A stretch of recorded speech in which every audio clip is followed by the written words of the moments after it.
Heto na ang banal na tubig. Ibuhos mo na nang matapos na ang trabaho natin, Marco. Grabe, pagod na ako at gutom na gutom. Kumain tayo ng sisi ni Jenna mamaya pagkatapos nito. Naku, kumukulo kaagad ang tiyan ko sa pag-isip pa lang. Bilisan mo na diyan. Patay ka ngayong manananggal ka. Walang hiya ka. Ilang buntis na ang biniktima mo, nakakainis. Kailan kaya maubos ang maperwisyong aswang na iyan? Maubos din niya maiyan, Leo. Pero sa ngayon, hanggat hindi sila naubos, hindi ako titigil sa pagiging mangangasong aswang. Grabe ka na, Marco. Ilang aswang na ba ang napatay mo sa loop ng 15 taon? Idol na talaga kita. Sobrang batikan mo na sa larangang ito. Itong manananggal na tinalo natin. Kung hindi pa ikaw ang tumugi sa kanya, hindi pa iyan mapapatay. Dapat bago ka magretiro, magtayo kang eskwelahan para sa mabagong mangangaso. Ang hihina nga bago ngayon eh. Hindi naman ako ganun kagaling, Leo. Ikaw naman, masyado mo naman akong pinupuridiyan. Sus, nakpapakumbaba ka pa talaga. Ayun na pala, lumabas na ang sisiw niya. Tara, ilagay na natin sa garapon tapos babaran natin ng banal na tubig para mamatay na. Okay, sige. O eto, ayan na Diyos na. O siya, tara na. Gutom na ako naglalave na ako sa sising ni Jenna. Sa sising ni Jenna o sa mismong kay Jenna ka naglalave, loko ka, hindi Napapailing at napangiti na lamang ako sa patanggi ni Leo sa paratang ko sa kanya. Nang matapos ang misyon namin sa kalapit na baryo, agad kaming umalis sakay ng sasakyan ko. Talaga ngang nakakagutom ang makipaglaban sa isang aswang. Ilang araw din naming pinahandaan ang paktalos sa manananggal. At ngayon lang namin siya nakalaban. Kahit pa 15 taon ko nang ginagawa ang trabahong ito, mahirap pa rin talaga. Bawat aswang kasi ay kakaiba. Habang nagmamaneho, hindi ko maiwasang hawakan ang itim na anting-anting na nakasabit sa aking leg.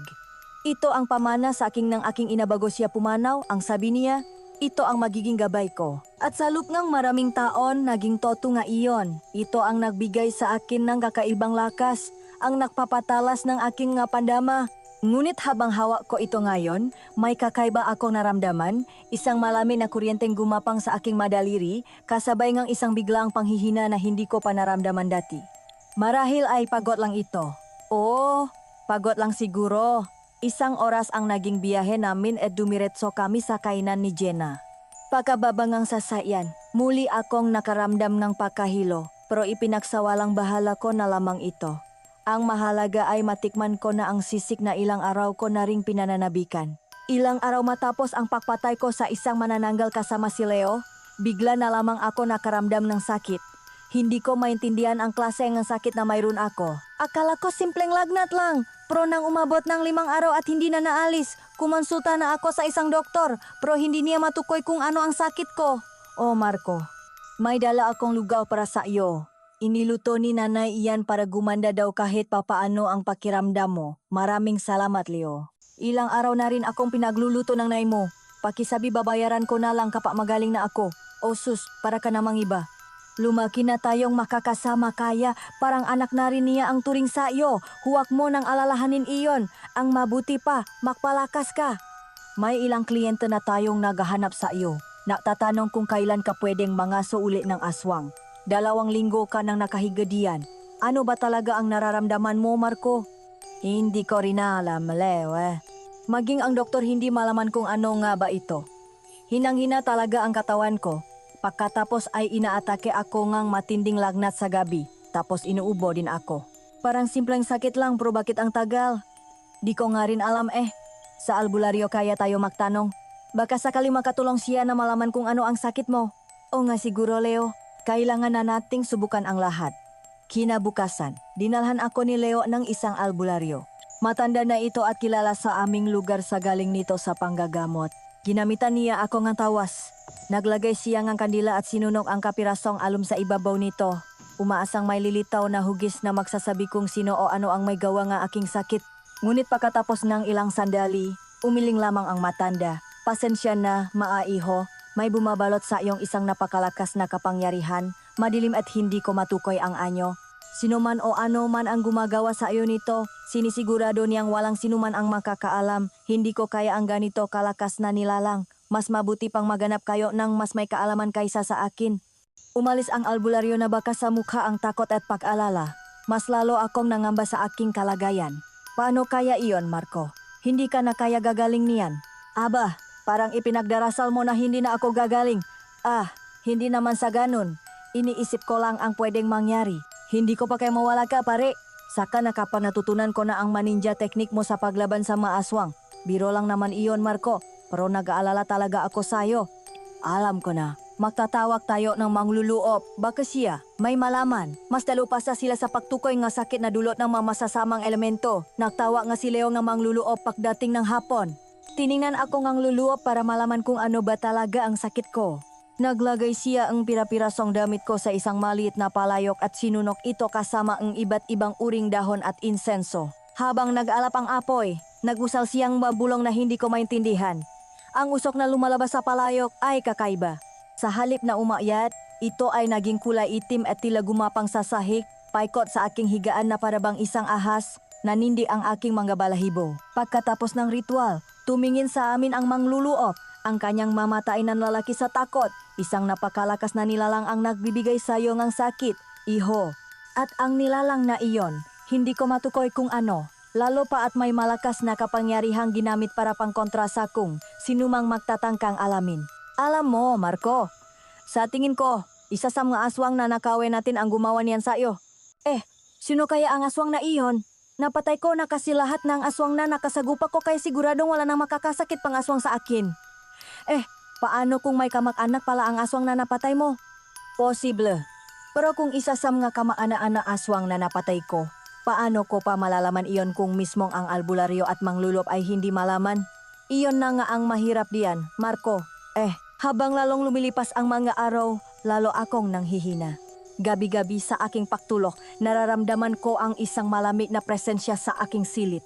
Para bang may nakatitig sa akin mula sa dilim, naghihintay. Sinubukan kong magdasal, humawa sa aking itim na anting-anting. Ang paman ng aking ina na inakala kong gabay at proteksyon, ngunit tila walang epekto. Ang lamig ay mas lalong tumatago sa aking mabuto, at ang pakiramdam ng panghihina ay mas lalong lumalala, na parabang may dahan-dahang humihigop ng aking buhay mula sa loop. Nung gabi ring iyon, nagising ako sa kalagitnaan ng mahimbing kong tulog. Sobrang sakit ng ulo ko at habang sumasakit iyon na parabang sumisikip ang aking sentido, may bumubulong sa aking tanga at nang imulat ko ang aking mata. Sa may paanan ko ay may nakita akong isang kulay itim na anino.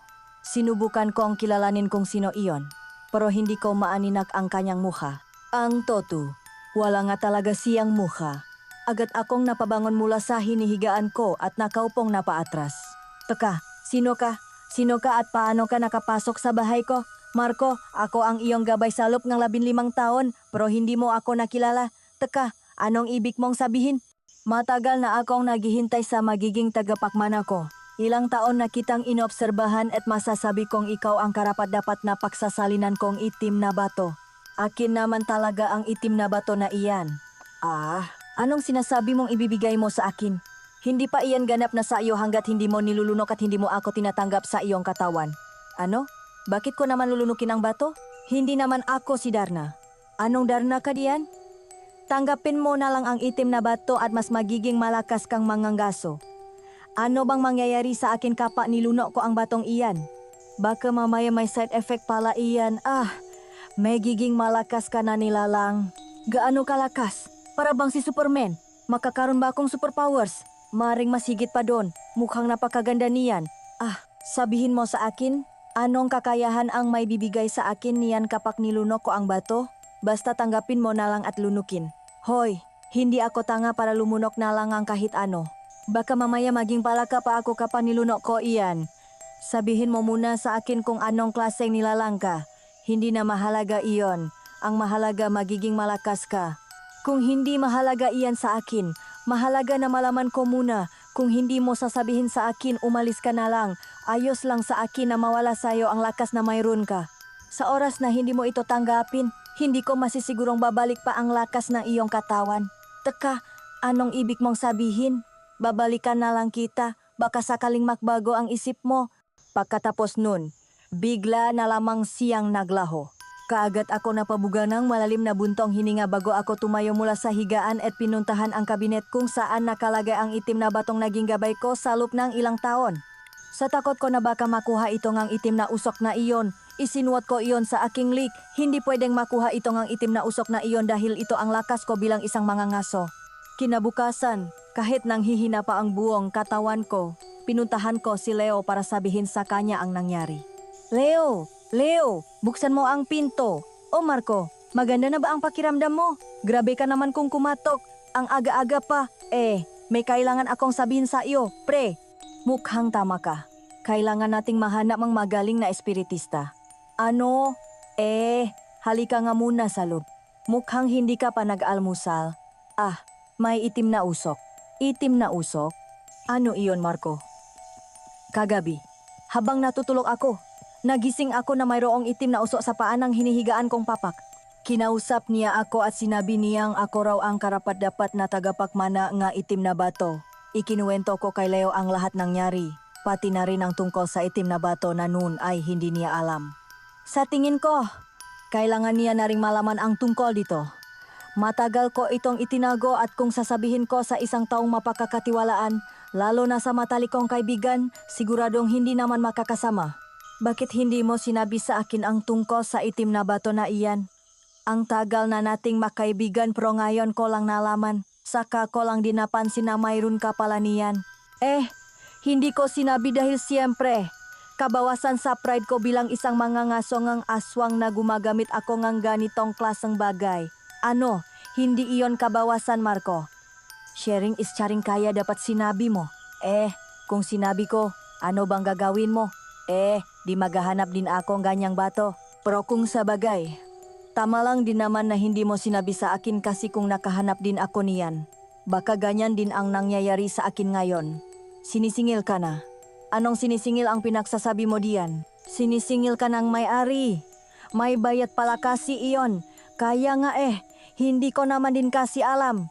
Walang binanggit sa akin si nanay nung ipinamana niya ito sa akin. Iyon lang. Oh, siya. Ang mabuti pa. Mag-almusal ka muna dito sa amin. Pagkatapos, umalis na tayo at maganapi tayo ng espiritista. May pupuntahan na ba tayo? May kakilala ka na? Meron. Nabanggit sa akin ni Mang Henry, ang sabi niya, medyo bata lang daw ang espiritista, pero ang tatay daw nito ay batikang espiritista. Wala raw misteryong hindi nalulutas ang tatay niya nung kabataan pa. Sinong espiritista iyon? Ang tatay? Baka kakilala ko. Si Ramon ang Bulak. Naku, magaling na espiritista iyon. Matagal ko nang naririnig ang pangalan niyan.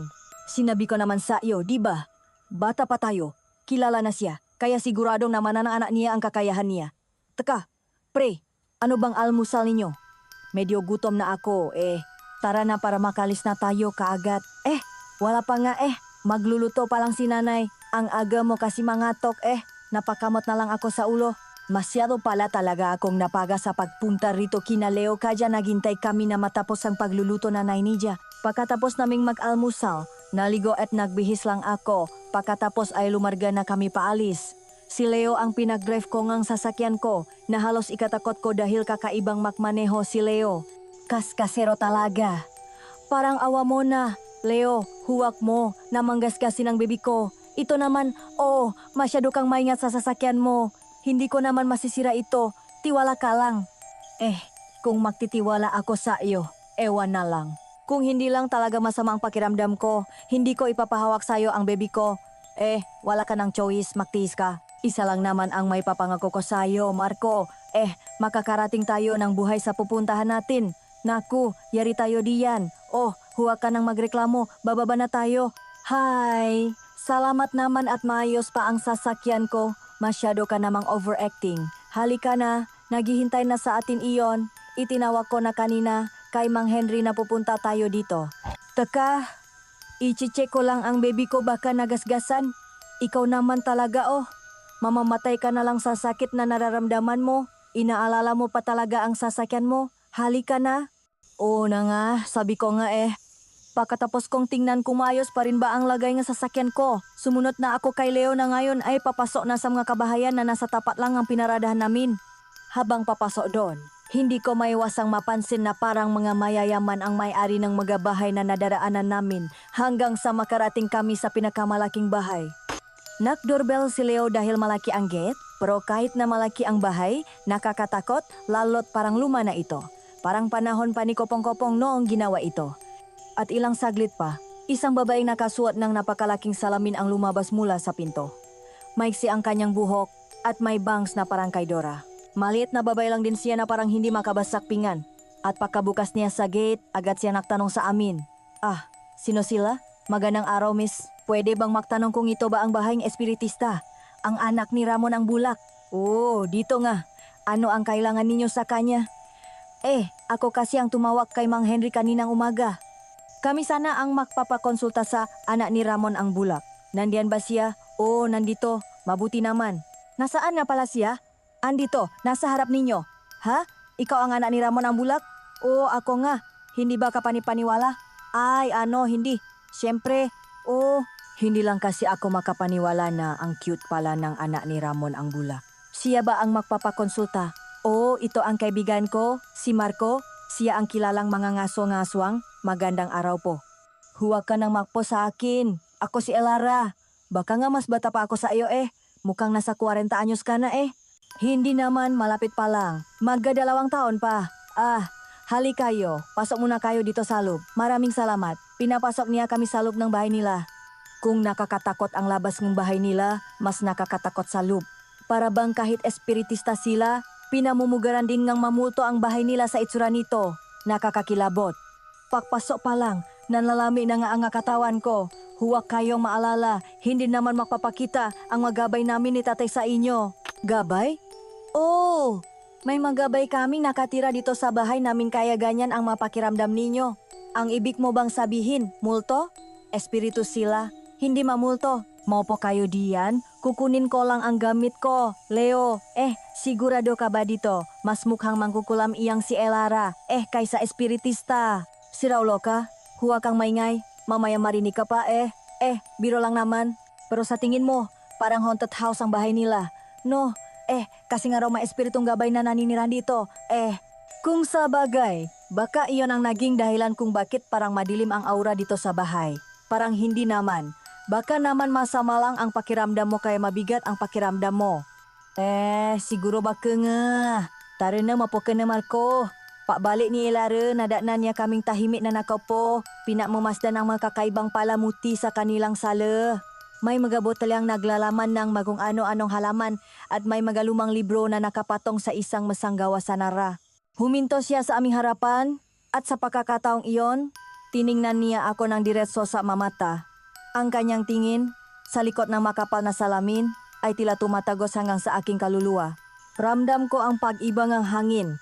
Bigla itong bumigat. Alam ko na kung bakit kayo naririto. Aniya sa isang mahinahon ngunit may bigat na boses. Isang anino ang matagal nang nakakapit sa iyo, Marco.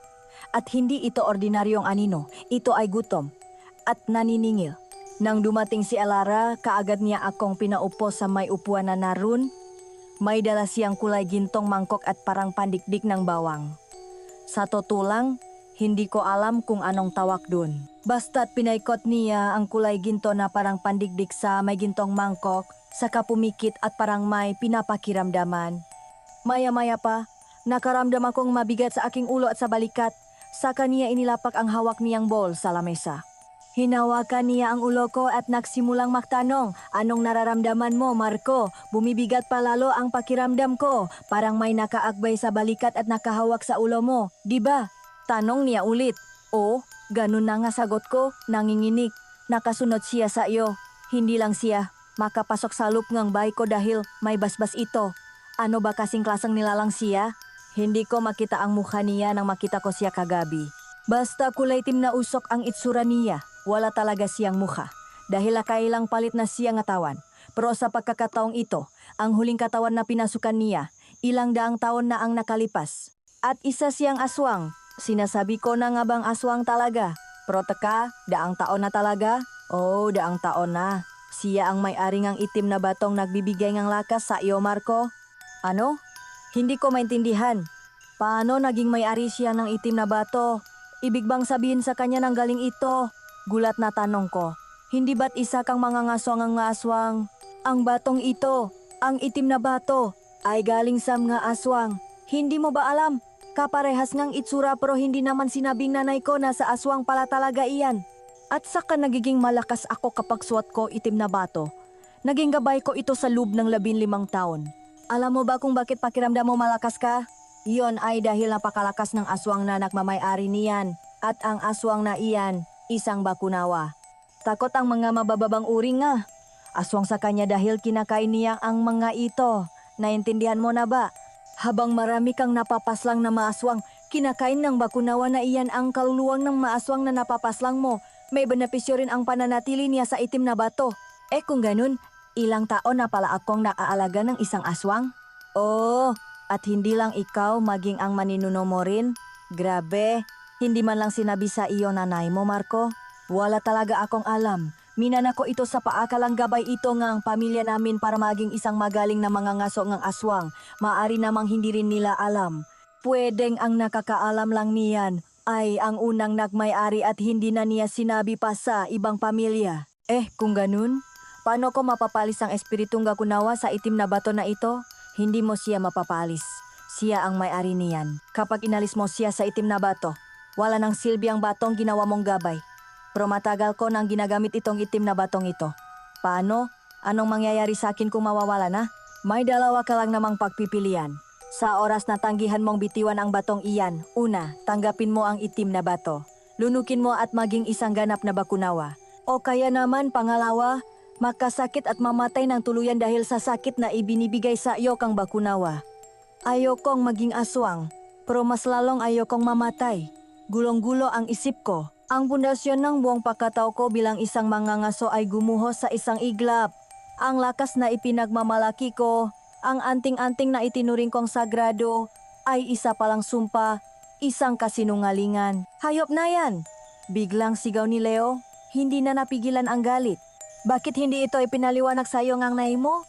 Hinayaan ka niyang magdala ng demonyo sa likmo-salop ng maraming taon. Maaring hindi rin niya alam ang buong katotohanan. Mahinahong sabi ni Elara, sinusubukang pakalmahin si Leo. Baka ang tanging bilin sa kanya ay ipasa ang pamana nang hindi nalalaman ang tunay na kalikasan nito. Napasupsop ako sa aking mapalat. Anong gagawin ko ngayon? Halos pabulong kong tanong. Hindi ako pwedeng maging halimaw, pero natatakot akong mamatay. Elara! Tumingin siya sa akin. Ang kanyang mga mata ay seryoso sa likod ng makapal na salamin. Kung ganun, bitiwan mo na ang itim na bato. Anong gagawin ko? Ibaon mo sa lupa. Ibaon mo sa lupang malayo sa kinatitirikan ng bahay mo. Sa ganong paraan, hindi na siya makakasunod pa sa'yo. Kung ganun, laba man sa lup kong pakawalan ang itim na batong ito, gagawin ko na lang.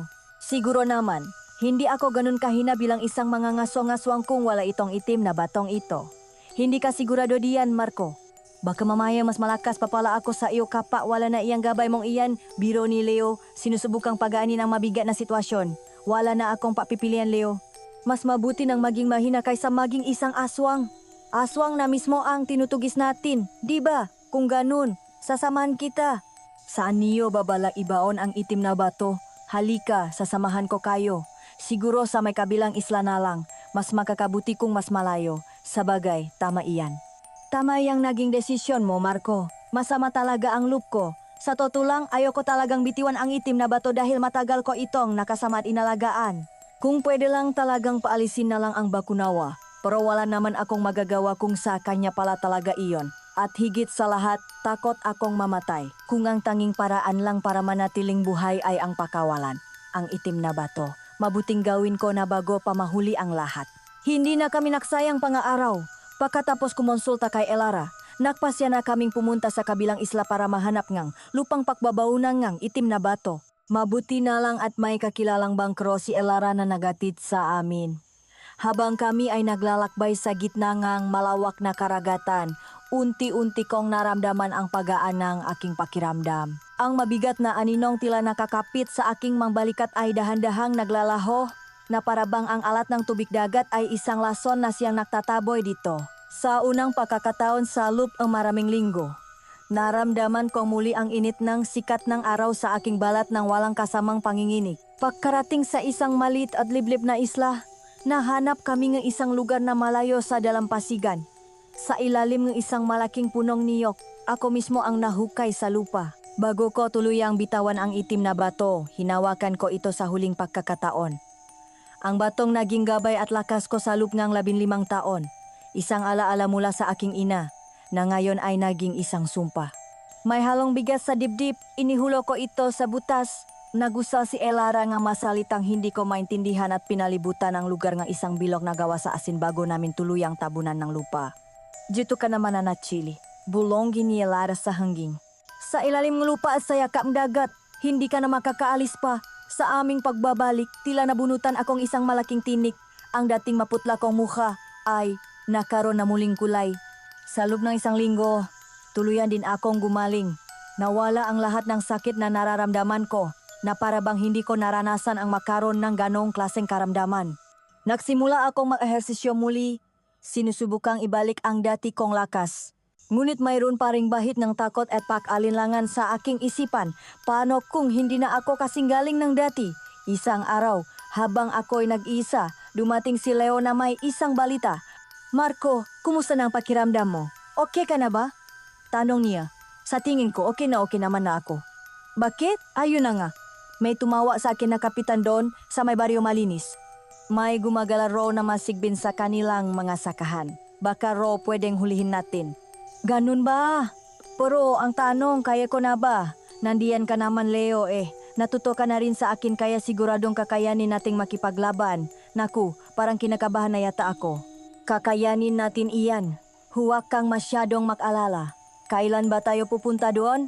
Bukas din daw sana. Kaya kinumpirma ko muna sa'yo kung makakasama ka. Kung hindi ba ako sasama? Sino ang isasama mo? Di si Oyo. Pwede naman siguro siya. Parang malapit na akong magtampo sa'yo. Leo, wala ka atang bilip sa akin simula nang mawalan akong gabay. Hindi naman sa wala akong bilip. Hindi lang natin sigurado kung ano ang kakayahan mo ngayon na wala na ang itim na batong gabay mo. Tinawanan ko na lamang si Leo at tinapik ang kanyang balikat. Maski ako medyo kinakabahan din. Pero ito ang propesyong mahal ko. At lakas loob akong magbabalik kahit wala na ang gabay. Kinabukasan, dumiretso kami sa baryo malinis. Mas mahirap ang naging laban kaysa sa aming inaasahan. Ang masigbin ay mabibilis at tuso. Sa unang sagupaan, nasugatan agad ako sa braso. Isang mababaw na kalmot, ngunit sapat na para ipaalala sa akin na wala na ang dati kong pambihirang bilis at lakas. Kailangan ko umasa sa aking karanasan at talino.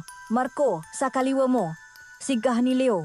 Mabilis akong umila at sinalubong ng saksa ng aking kampilan ang isang sigbin na akmang susunggap sa akin. Samantala si Leo na manayabala sa pakikipagbuno sa isa pa. Hindi ito katulad na dati. Dati, kaya kong tapusin ang 5 o 6 na aswang ng mag-isa. Ngayon, ang 2 sigbin ay nagbigay na sa amin ng matinding pagsubok. Ngunit sa aming pagtutulungan sa aming mapinaksanayan, isa-isa naming napatumba ang mahalimaw. Pagkatapos ng laban, pareho kaming pagod at may magalos na kaupo sa damuhan habang pinapanot ang pagsikat ng araw. Ngumiti ako, isang ngiting toto at punong kasiyahan. Salamat Leo, sabi ko habang hinihingal pa. Tama ka. Ang galing ko ay nasa akin pala talaga, hindi sa bato. Ngumiti rin si Leo, sabi ko sa iyo, ikaw ang alamat Marco, ikaw ang mangangaso. Sa sandaling iyon, naramdaman ko ang isang kapayapaan na matagal ko nang hindi naramdaman. Malaya na ako, o iyon ang akala ko. Pagkatapos ang matagumpay naming misyon laban sa masigbin, nakawi kami sa kalagitnaan ng gabi. Kahit pagod at may ilang galos, ang pakiramdam ko ay magaan. Sa unang pagkakataon, nakatulog ako ng mahimbing nang walang takot o pangamba. Ang akala ko'y tapos na ang lahat, ngunit nakamali ako. Sa kalagitnaan ng aking pagtulo, nagising ako sa isang kakaibang tunog sa labas ng bahay. Kaagad akong bumangon at dediretso sana sa labas. Pero nabigla ako nang biglang bumukas ang pinto at pumasok ang kulay itim na usok. Ang espiritu ng Bakunawa. Nasundan niya ako. Anong ginagawa mo dito? Sa tingin mo ba matatakasan mo ang obligasyon mo sa itim na bato? At kailan ko pa naging obligasyon iyan? Ibinigay lang sa akin ng nanay ko ang itim na bato na iyan pero hindi niya sinabing maging aswang ako. Obligasyon mo. Nakinabang ka na dito, di ba? Dapat alam mo kung anong dapat mong pabayaran kapag ginamit mo na. Hindi ako pumapaya na gamitin lang ako na walang bayad.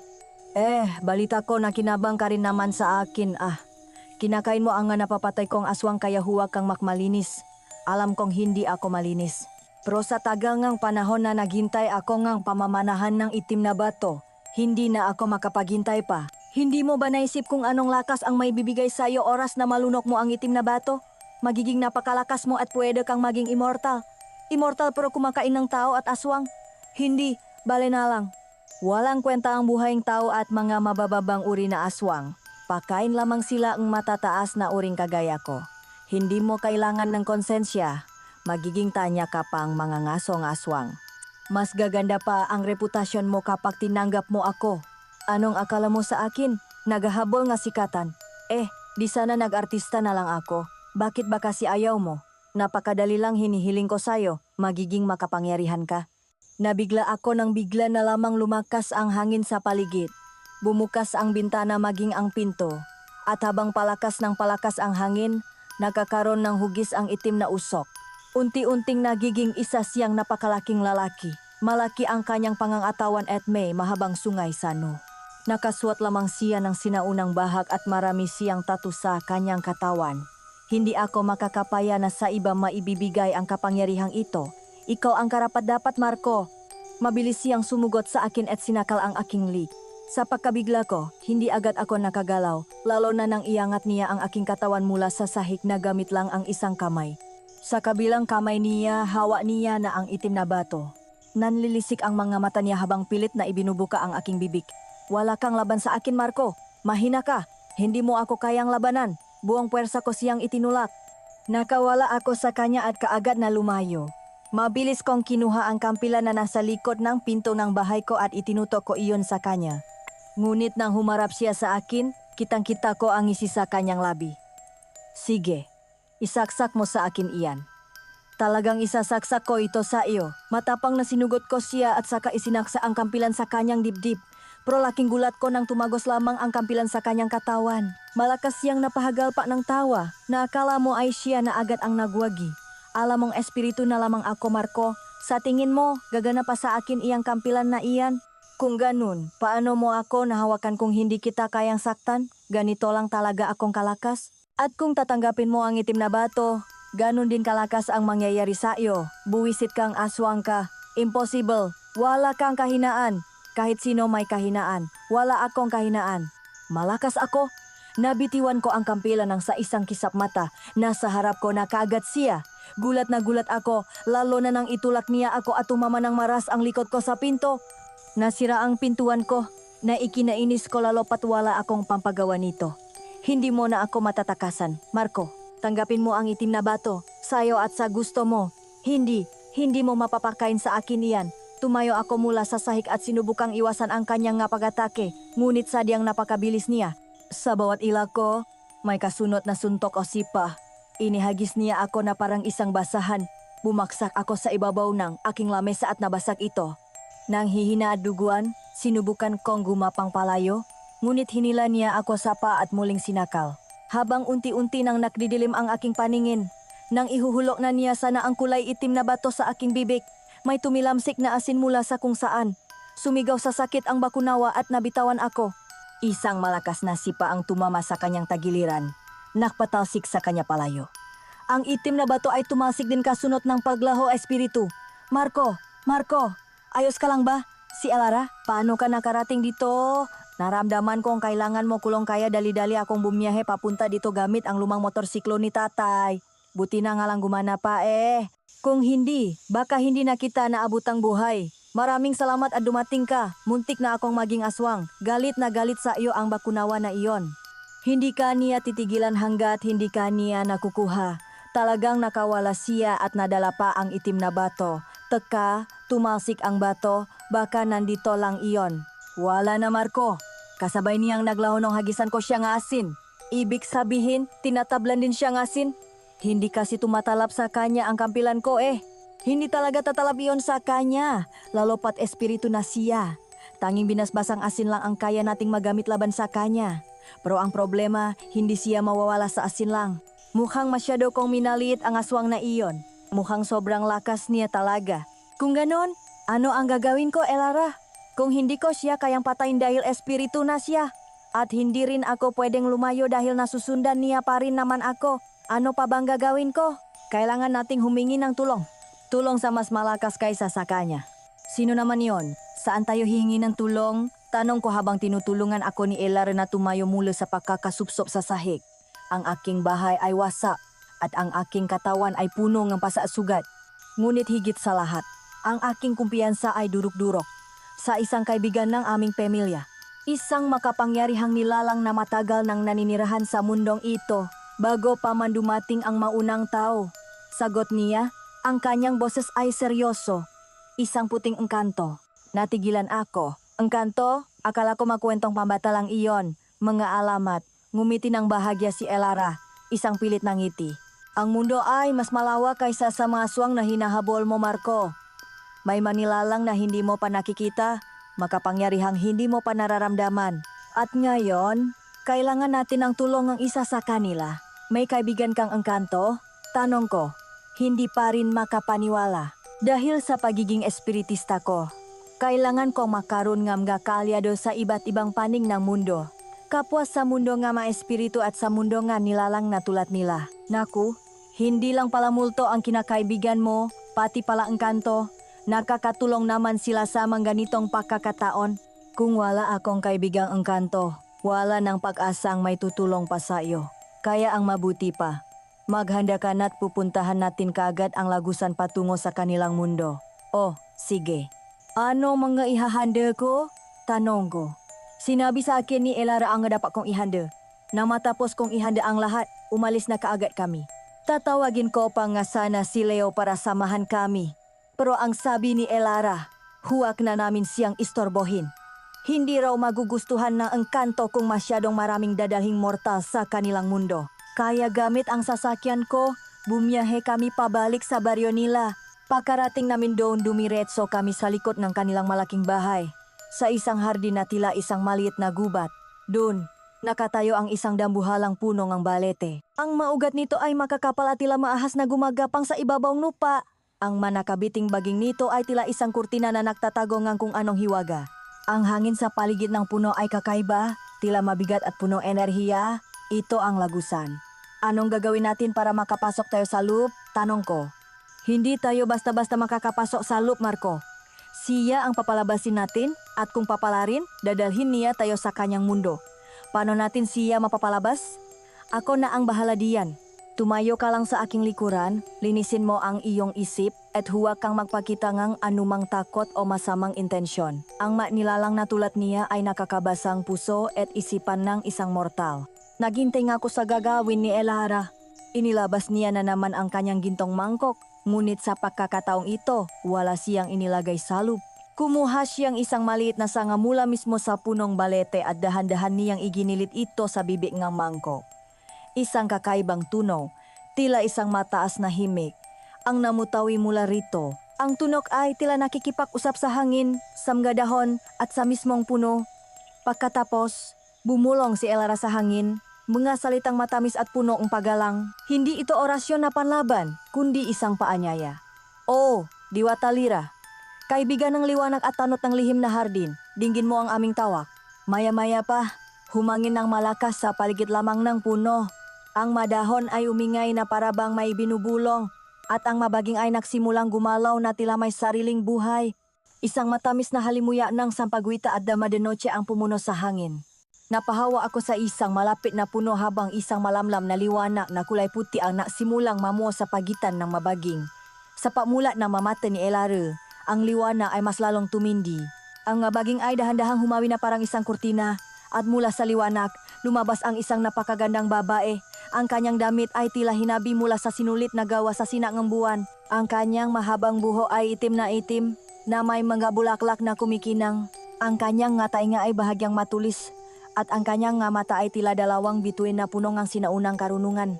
Siya si Diwata Lyra. Ang kanyang ganda ay hindi makamundo at ang kapangyarihang bumabalot sa kanya ay sapat na para manginig ang sinumang nasa kanyang harapan. Elara, anak ni Ramon, wikang diwata, ang kanyang boses ay malambing ngunit may autoridad. Matagal na mula nung huli kang tumawag sa aking pangalan, yumuko ng bahagya si Elara bilang paggalang. Ipagpaumanhin mo ang aking pang-abala, mahal na diwata. Ngunit kami po ay nasa isang sitwasyon na nangangailangan ng inyong pambihirang tulong. Ang mamata ng diwata ay bumaling sa akin. Naramdaman ko ang kanyang titig na tila sinusuri ang kaibuturan ng aking kaluluwa. Para akong isang bukas na libro sa kanyang harapan. Nagdala kang isang mortal, sabi niya. Isang mortal na may daladalang mabigat at madilim na anino. Yumuko si Elara bilang tanda ng paggalang. Mahal na Diwata Lira, ipagpaumanhin ninyo ang aming pang-abala. Ang kaibigan ko pong si Marco ay tinutugis ng isang makapangyarihang espiritu ng aswang, isang bakunawa na matagal nang nakakulong sa isang pamanang anting-anting. Ang mamatang Diwata na tila mabituin ay hindi umalis sa pagkakatitik sa akin. Ang kanyang presensya ay mabigat, hindi nakakasakal tulad ngang sa bakunawa, kundi isang bigat na dulot ngang sinaunang kapangyarihan. Ikaw, mortal Wicania, ang kanyang boses ay tila isang himig. Magsalita ka, nais kong marinig ang kwento mula sa iyong manggalabi. Sa una ay nakatubili ako. Paano ko ipapaliwanag ang aking buhay sa isang nilalang na tila bahagi ng kalikasan? Ngunit sa isang tango mula kay Elara, nagsimula akong magkwento. Ikinuwento ko ang lahat. Ang pagtanggap ko sa anting-anting mula sa aking ina. Ang 15 taon ng pangangaso kung saan hindi ko namamalayan na pinapalakas ko pala ang isang halimaw. Ang mahiwagang sakit na halos kumitil sa aking buhay. At ang mga nakaatakot na pagpapakita at pag-atake ng bakunawa. Wala akong itinago. Inamin ko ang aking naging kahinaan at ang aking takot. Habang ako'y nagsasalita, ang Diwata ay nanatiling tahimik, nakikinig. Ang kanyang mukha ay hindi nagpakita ng anumang emosyon, ngunit ramdam ko ang kanyang matamang pakikinig sa bawat salitang lumalabas sa aking bibig. Nang matapos ako, isang mahabang katahimikan ang namayani. Tanging ang marahang pagaspas ng madahon ng balete ang maririnig. Pagkatapos ng tila isang kawalang hanggan, nagsalita si Diwata Lira. Isang sinauna at makapangyarihang kaluluwa, bulong niya, tila sa kanyang sarili. Matagal na panahon na rin mula nung huli ako nakatikim ganyang klaseng lakas. Nanindig ang aking mga balahibo sa kanyang sinabi. Ang kanyang mga salita ay nagpahiwating ng isang panganib na higit pa sa aking inaasahan. Tumingin siya sa amin. Tutulungan ko kayo, sabi niya, na nagbigay sa amin ng kaunting pag-asa. Ngunit dagdag niya, at ang kanyang boses ay naging mas matigas. Ang lahat ng tulong ay may katumbas na kabayaran. Ang espiritu ngang bakunawa ay sa akin. Ano pong ibig ninyong sabihin? Tanong ni Elara. Kapag natalo ninyo siya, hindi ninyo siya papatayin. Ikukulong ninyo ang kanyang espiritu at dadalhin ninyo siya sa akin ng buo. Siya ang magiging kabayaran para sa aking tulong. Nakatinginan kami ni Elara. Ang kanilang hinihiling ay tila isang kasunduan sa demonyo. Ngunit sa pagkakataong ito, ang aming kaharap ay isang Diwata. Wala kaming ibang pagpipilian. Gagawin po namin. Sagot ko, ang aking boses ay punong determinasyon. Isang bahagyang ngiti ang sumilay sa labingang Diwata. Mabuti. Itinaas niya ang kanyang kamay patungo sa punong ng balete. Isang sanga ang dahan-dahang yumuko na tila may sariling isip. Mula rito, kumuha siya ang isang maliit na pirasong kahoy. Sa kanyang palat, ang kahoy ay nagliwanag at sa isang iglap, ito ay naging isang maliit na anting-anting na may masalimot na disenyo. Isuot mo ito mangganga sa utos niya. Ang pusoeng sagradong balete ang magiging panangga mo laban sa kanyang madilim na kapangyarihan. Hindi na niya kayang sipsipin pa ang iyong lakas. Isinuot ko ang anting-anting. Isang kakaibang init ang gumapang sa aking dibdib. Isang pakiramdam ngang proteksyon at kapayapaan. Pagkatapos, ipinikit ng Diwata ang kanyang mamata. Mula sa hangin, 2 itim at tuyong buntot pagi ang lumitaw at lumutang sa kanyang harapan. Hinawakan niya ang maito at isang nakakasilaw na puting liwanag ang bumalot sa maito at ito naman, sabi niya, ang inyong magiging sandata. Iniabot niya sa akin ang isa at ang isa naman ay kay Elara. Ang maito ay binasbasan kong aking kapangyarihan, sapat na ito upang saktan ang kanyang anyong espiritu. Hawak ko ang buntot pagi at ramdam ko ang enerhiyang dumadaloy dito. Ito ay magaan ngunit may bigat ng kapangyarihan. Ngayon, may pag-asa na kaming manalo. Ngunit bago kami tuluyang umalis, muling nagsalita ang Diwata at ang kanyang boses ay naging malamig na babala. Tandaan ninyo ang ating kasunduan. Kailangan ko ang espiritu niya ng buo. Huwag na huwag ninyo siyang wawasakin. Kung mabigo kayo at siya ay tuluyang maglaho, ang kasunduan ay wala ng bisa. At ako'y maniningil sa inyo sa ibang paraan. Ang banta ay malinaw at nakakatakot. Tumango kami ni Elara. Makakaasa po kayo, mahal na Diwata, sabi ko. Nagbigay siyang huling titik sa amin bago tumalikot at dahan-dahang pumasok pabalik sa liwanag ang puno. Ang mabaging ay muling naksara at ang liwanag ay naglaho. Ang hardin ay bumalik sa dati nitong katahimikan. Naiwan kaming dalawa ni Elara, hawa ang mga sandatang malilitas sa akin, ngunit nakatali sa isang kasunduan sa isang makapangyarihang nilalang na hindi namin lubos na naunawaan. Ang daan patungo sa huling laban ay bukas na. Ilang araw kaming nahanda para sa pagtawag at pakikipaglaban sa Bakunawa. Sa pagkakataong ito, kasama na namin si Leo. Ilang beses ko siyang sinabihan na huwag nang sumama dahil masyadong mapanganib, ngunit nakmatigas siya. Hindi kita iwan sa laban na to, Marco. Mula sa simula, makasama tayo. Tatapusin natin ito ng makasama. Iyon ang kanyang mariing sinabi. Walang nagawa si Elara kundi ang pumayak. Ngunit binigyan niya si Leo ng isang maliit na kwintas na may kristal na asin para sa proteksyon. Huwag kang hihiwalay sa amin at huwag na huwag mong tatanggalin iyan. Bilin niya. Sa gabi ng aming pagtutuos, ang bahay ko, na sira-sira pa rin mula sa huling pag-atake, ay naging aming battleground. Gumuhit si Elara ng isang malaking bilok na gawa sa pinahalong asin at abo sa gitna ng sala. Naglagay siya ng 4 na kandila sa bawat sulok. Ang hangin ay mabigat sa tensyon. Hawak ko ang aking binasbasang buntot pagi at sa aking lik ay nakasabit ang anting-anting na gawa sa puno nga balete. Ramdam ko ang mainit at protektibong enerhiya nito. Handa na kami. Tumayo kaming 3 sa loop ng bilok. Nagsimulang mag-usal ng mga salita si Elara. Ngunit hindi ito isang magalang na paanyaya. Ito ay isang hamon. Ang kanyang boses ay malakas at punong kapangyarihan. Umalingaw-ngaw sa buong kabahayan.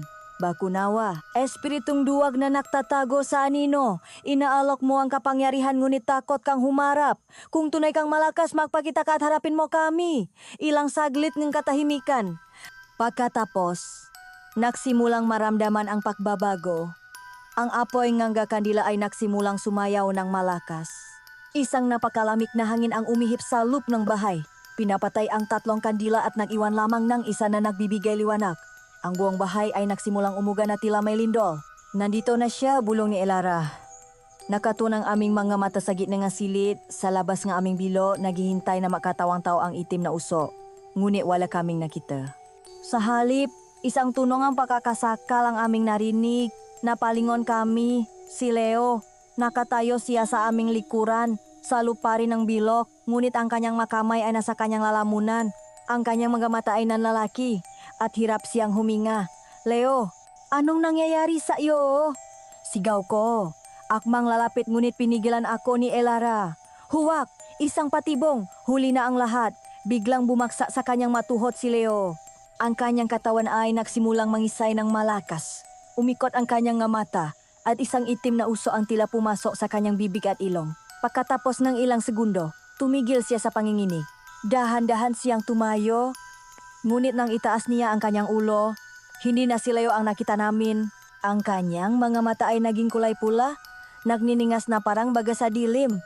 Isang nakakatakot at masamang ngisi ang gumuhit sa kanyang mga labi. At mula sa bibig ng aking matalik na kaibigan, lumabas ang isang boses na malalim, sinauna at puno ng pakasuklam. Isang matalinong plano, maliit na espiritista, sabi ng nilalang gamit ang boses ni Leo. Pero mas matalino ako. Tumingin ito sa akin. Ang mapulang mata ay tila sinusunok ang aking kaluluwa. Ano, mga ngaso, pang-uyam nito. Nahanda ka. May bago kang anting-anting. May bago kang sandata. Ngunit magagamit mo ba iyan? Sa kanya. Itinaas nito ang makamay ni Leo. Hahampasin mo ba ang matalik mong kaibigan? Ang kapatid mo? Sasaktan mo ba ang katawan na ito na minsan na naglitas sa iyo mula sa kapamakan ng mabata pa kayo? Nanigas ako sa aking kinatatayuan. Ang buntot pagi sa aking kamay ay tila naging 100 kilong bigat. Paano? Paano ko lalabanan ang aking kaibigan? Ang bawat sugat na ibibigay ko sa Bakunawa ay sugat din na tatanggapin ni Leo. Demonyo ka! Sigaw ni Elara, itinaas ang kanyang sariling buntot pagi. Dua ka. Ginagamit mo ang katawan ng isang inosente para protektahan ang iyong sarili. Humalahak ang Bakunawa, isang tunon na nakakapangilabot na namumula sa lalamunan ni Leo. Hindi ito kaduwagan. Ito ay estratehiya. Alam kong darating kayo. Alam kong hihingi kayo ng tulong. Nakita ko ang lahat. At nakita ko ang iyong kahinaan, Marco. Lumakat ito palapit sa gilid ng bilok na asin. At ang asin ay umusok at nangitim sa bawat yapak niya. Ang iyong kahinaan ay ang iyong puso. Leo, halos pabulong kong tawag sa pangalan ng aking kaibigan. Umaasang maririnig niya ako sa loop ng madilim na kulungang iyon. Wala na siya, sagot ng Bakunawa. Ako na ang nakmamay-ari sa katawan na ito. At ngayon, may dalawa kang pagpipilian. Hayaan mo akong paslangin kang gamit ang makamay ng iyong kaibigan. O labanan mo siya at paslangin mo siya mismo. Itinaas ng bakunawa ang makamay ni Leo at sumugot ito patungo sa amin. Dadaan ka muna sa bangkay ko bago mo magawa iyan. Kaagad akong tumayo at kinuha ang buntot pagi. Mabilis kong hinampas ang katawan ni Leo na naging dahilan para mapahiyaw ito sa sakit. Pasensya ka na muna, Leo. Sasaktan ko muna ang katawan mo. Gagamutin na lang natin iyan pagkatapos ng laban na ito. Muli kong hinampas ng buntot pagi ang katawan ni Leo. Pero sa pagkakataong ito, sumugot siya sa akin at gumanting ang suntok. Ang lakas niya ay hindi pangkaraniwan. Tumilapon ako sa sahi at sa pagkakataong ito, si Elara naman ang pumalit sa akin. Hinampas niya ng buntot pagi ang katawan ni Leo, kasunot ng pagsabon niya ng asin. Kung tunay kang matapang, umalis ka sa katawan ni Leo. Ginagawa mo lang pananggalang ang katawan niya para hindi ka namin mapaslang. Talagang matalino kang babae ka, sagot ng bakunawa. Mismong iyan ang dahilan kung bakit napili ko ang katawan na ito.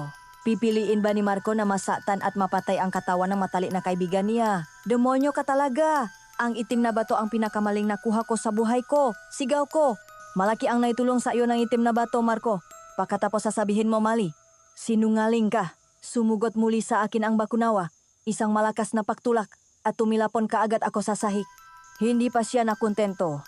Hinila niya ako sa paa at saka pinagsusuntok sa mukha. Nalalasahan ko na ang dugo sa aking bibig at pilit akong sumusubok na lumaban. Pero dahil sa sobrang lakas niya, hindi ko magawa. Kung hindi pa siya winisika ni Elara ng holy water, hindi pa siya titigil sa pagbukbo sa akin.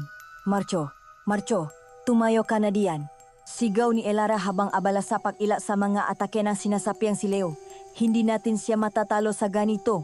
Kailangan nating palayasin ang espiritu mula sa katawan niya. Kahit nang hihina, pinilit kong bumanggon. Paano? Tanong ko. Hawakan mo siya. Kailangan mo siyang pigilan para maisagawa ko ang ritual. Huwag mo siyang bibitawan anuman ang mangyari. Tumango ako. Iyon na lang ang natitirang pag-asa namin. Habang abala ang bakunawa kay Elara, sumugot ako mula sa kanyang likuran. Niyakap ang katawan ni Leo ng buong higpit. Napumiglas ito ng malakas, tila isang mabangis na hayop. Mga hangal. Sa tingin ninyo mapipigilan ninyo ako? Sigaw nito. Ang kanyang lakas ay hindi ka panipaniwala.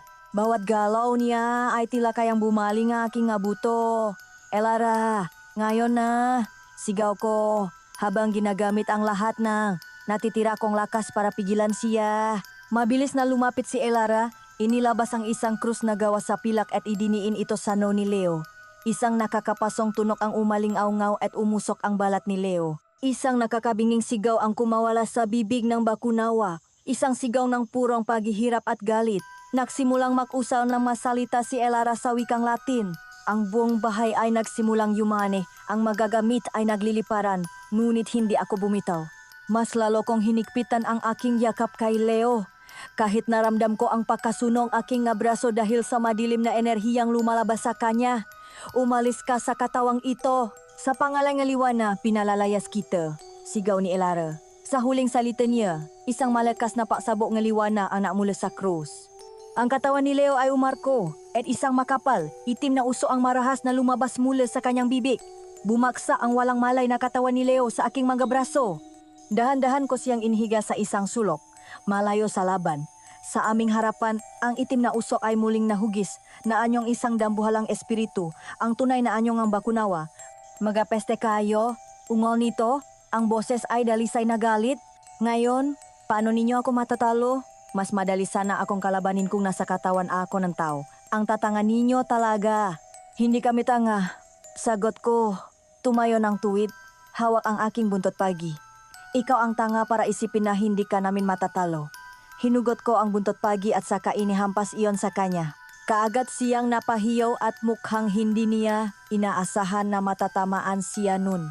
Muli ko siyang hinampas ngunit sa pagkakataong iyon hinawakan niya ang buntot pagi para pigilan ako.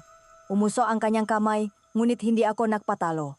Hinagisan ko siya nga asin sa mukha na naging sanhi para mabitiwan niya ang buntot pagi. Nakita ko si Elara na naghahanda ngang isang garapon na may makakaibang simbolo, ang lalagyan na sinabingang diwata. Marco, kailangan kong oras, sigaw niya. Huwag mong hayaang makalapit siya sa akin. Isang malupit na hampas ang ginawa ko sa kanyang katawan at muling napahiyaw ang bakunawa. Sumugod siya sa akin, ngunit mabilis ang bawat pag-atake ko na sinasabayan ko pang asin at holy water. Unti-unti, nahihirapan na siya. Muling nagsimulang magsalita ng kakaibang lengguwahe si Elara. Ang garapon sa kanyang kamay ay nagsimulang magliwanag. Naramdaman ng bakunawa ang panganib. Anong binabalak niyong gawin? Sinubukan niyang sugurin si Elara, ngunit hinarangan ko ang kanyang daan. Nagpalitan kami ng mahampas at atake. Sa isang pagkakataon, nagawa niyang itulak ako palayo. Habang ako'y bumabaksak, nakita ko siyang papalapit na kay Elara. Hindi! Sigaw ko! Ginamit ko ang buntot pagi bilang panukot. Mabilis na tumayo at sa isang despradong kilos. Inihagis ko ito na parang isang sibat. Tumama ito sa gitna ng dibdib ng bakunawa. Umalingaw-ngaw ang isang nakakabinging sigaw sa buong lugar. Ang anyo ng espiritu ay nagsimulang maging hindi matatak. Ngayon na Elara. Sa hudyat ko, itinaas ni Elara ang garapon at binikas ang huling salita ng orasyon. Ang garapon ay nakliwana ng todo at isang malakas na puwersa ang humigop sa naghihinang espiritu ng bakunawa. Pumaso ang itim na usos sa maliit na butas ng garapon hanggang sa ang lahat ng ito ay nasa loop na. Mabilis na isinara ni Elara ang takip. Sa loop, ang usok ay umikot ng marahas bago ito muling naging isang pamilyar na bagay. Ang itim na bato, tapos na. Pareho kaming pagod at hinihingal ng makatinginan kami ni Elara. Isang ngiti ng tagumpay ang gumuhit sa aming malabi. Ngunit ang aming kagalakan ay napalitan ng pag-alala nang ibinaling namin ang aming tingin sa direksyon ni Leo. Nang marinig namin siyang umungol, agad naming nilapitan ni Elara si Leo. Dahan-dahan niyang iminulat ang kanyang nga mata, litong-lito. Aray ko, aray ko. Bakit ang sakit ng katawan ko? Oh, gising ka na pala Leo. Marco, Elara, anong nangyari? Ang huling naalala ko ay, nag-umpisa pa lang si Elara sa ritual. Teka, nasaan na ang kalaban natin? Nasaan na ang espiritu ng bakunawa? Ito, nandito na sa may garapon. Ha? Nasa garapon na? Anong ibig mong sabihin? Natalo na namin ang bakunawa, kaya huwag ka nang mag-alala. Ano? Natalo niyo na? Bakit hindi niyo man lang ako ginising? Akala ko ba makakasama tayo sa laban na ito? Ang sarap na kasingang tulok mo kaya hindi ka na namin ginising. Teka, hindi ko maintindihan. Bakit parang binugbog akong 10 kalabaw kung natulok lang ako? Nakatinginan kami ni Elara. Napabuntong hininga ako bago ko ipinaliwanag sa kanya ang lahat. Huwa mo ng pakinggan iyang si Marco Leo. Sabat ni Elara, pinaglalaruan ka lang niyan. Kasi ang toto niyan, sinapian ka talaga ng bakunawa kaya wala kang naalala sa lahat ng nangyari. Ako? Sinapian? Parang imposible naman yata iyan. Ipinaliwanag namin kay Leo ang lahat ng nangyari mula sa pagpasok ng espiritu sa kanyang katawan hanggang sa marahas na pagpapalayas namin dito. Sa una ay hindi siya makapaniwala. Ngunit nang maramdaman niya ang bawat sakit at galos sa kanyang katawan at nang makita niya ang itsura ng wasak na bahay, unti-unti niya itong tinanggap. Lintik na iyan. Kaya pala sobrang sakit ng katawan ko, sabi niya habang hinihilot ang kanyang braso. Oh, at puro sugat ka dahil binugbog ka ni Marco. Biro ni Elara. Ano? Bakit mo naman binugbog ang maganda kong katawan? Reklamo ni Leo. Wala akong choice Anong gusto mo? Hayaan kong sirain ng bakunawa ang katawan mo ng tuluyan?